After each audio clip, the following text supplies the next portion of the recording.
धाराशिवमध्ये आज जनआक्रोश मोर्चा होणार आहे। संतोष देशमुख, सोमनाथ सूर्यवंशी यांना न्याय मिळवून देण्यासाठी मोर्चाचं आयोजन करण्यात आलंय। राजमाता जिजाऊ चौकामधून आज सकाळी 11 वाजता या मोर्चाला सुरुवात होईल।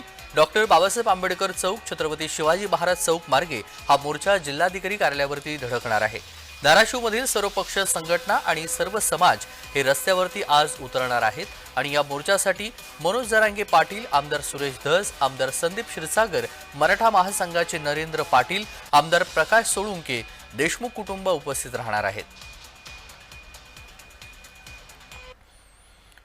आणि दरम्यान धाराशिव येथून या संदर्भातला आढावा घेतलेला आहे आमचे प्रतिनिधी विजय चिडे यांनी। पाहूयात। संतोष देशमुख, सोमनाथ सूर्यवंशी यांच्या कुटुंबाला न्याय देण्यात यावे यासाठी आज धाराशिवमध्ये जे आहे ते जन आक्रोश मोर्चाचं आयोजन करण्यात आलं आहे। मोर्चा जो आहे तो आता धाराशिवमधील असणारा राजमाता जिजाऊ चौकातून या मोर्चाला जे आहे ते प्रारंभ होणार आहे। मी सध्या या चौकामध्ये जे आहे ते प्रमुख नेते राजमाता यांच्या स्मृती पुतळ्याला जे आहे ते अभिवादन करून या ठिकाणाहून आता मोर्चाला सुरुवात होणार आहे। हा मोर्चा जो आहे तो आता थेट या ठिकाणाहून निघाल्यानंतर कलेक्टर ऑफिसला जाऊन धडकणार आहे। या ठिकाणी संबोधित देखील आता त्या ठिकाणी असणारे उपस्थित नेते करणारे या मोर्चासाठी जर पाहिलं गेलं तर मराठा आंदोलक मनोज जरांगे पाटील, त्याचबरोबर आमदार सुरेश धस, संदीप क्षीरसागर, खासदार बजरंग सोनवणे, नरेंद्र पाटील, छत्रपती संभाजीराजे देखील या मोर्चासाठी उपस्थित असणारी माहिती जी आहे ती देखील आता सूत्रांकडून मिळत आहे। आणि हा मोर्चा जो आहे तो आता 6वा आहे, कारण संतोष देशमुख आणि सोमनाथ सूर्यवंशी यांच्या कुटुंबावरती अन्याय होत असल्याचा आरोप जो आहे तो या मोर्चातून करण्यात आला। यांच्या कुटुंबाला न्याय देण्यात यावी ही मागणी घेऊन आज धाराशिवमध्ये मोर्चा काढण्यात आला। हा मोर्चा राजमाता चौक, संत गाडगेबाबा चौक, डॉक्टर बाबासाहेब आंबेडकर तर छत्रपती शिवाजी महाराज चौक तर जिल्हाधिकारी कार्यालय असा मार्ग जो आहे तो या मोर्चाचा असणार आहे। या मोर्चामधून आता देशमुख कुटुंब आणि सूर्यवंशी कुटुंबाला न्याय द्यावी अशी मागणी या मोर्चामधून करण्यात येणार आहे। तर देशमुख घरातील एक व्यक्ती जो आहे तो आता शासकीय नोकरीमध्ये त्यांचा सहभाग करावा अशी मागणी देखील आता या मोर्चाच्या माध्यमातून करण्यात येणार आहे। कॅमेरा पर्सन संदीप शर्मासह विजय चिडे, धाराशिव।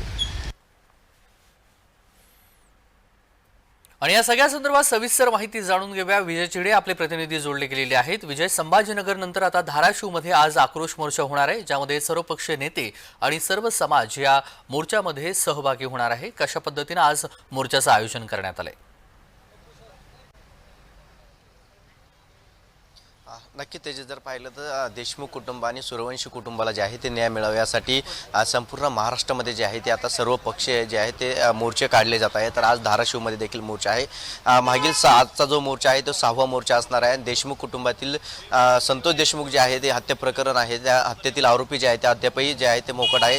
त्याच्यातील 6 आरोपी अटक करण्यात आले तर एक आरोपी जो आहे तो अद्यापही फरार आहे। तो आरोपीचा तात्काळ शोध घ्यावे त्या अशी मागणी जी आहे त्या मोर्चातून करण्यात आहे। एवढे मोर्चे काढून देखील आता तपास जो आहे तो पाहिजे तसा झाला नाही। SIT नेमण्यात आलेले आहे, CID देखील या प्रकरणी नेमण्यात आलेली आहे, मात्र तरी देखील तपास जो आहे तो धीम्य गतीने चालू असल्याचा आरोप जो आहे तो आता मोर्चातून करण्यात येत आहे। त्यासाठीच आता हा मोर्चा आक्रोश मोर्चा जो आहे तो धाराशिवमध्ये आयोजित करण्यात आला आहे। सध्या याच ठिकाणी जे आहेत मोर्चाचा समारोप जो आहे तो याच ठिकाणी होणार आहे। सध्या जिल्हाधिकारी कार्यालयासमोर मी उभा आहे आणि या ठिकाणून जे आहे ते संपूर्ण राजकीय सर्व पक्षीय नेते असणारे मनोज जरांगे पाटील, सुरेश धस असतील, हे देखील या ठिकाणून जे आहे ते आता संपूर्ण संबोधित करणार आहेत। देशमुख कुटुंब देखील या मोर्चासाठी सहभागी असणार आहे आणि देशमुख कुटुंबातील वैभव असेल, धनंजय देशमुख असेल, यांची देखील उपस्थिती यासाठी असणार आहे।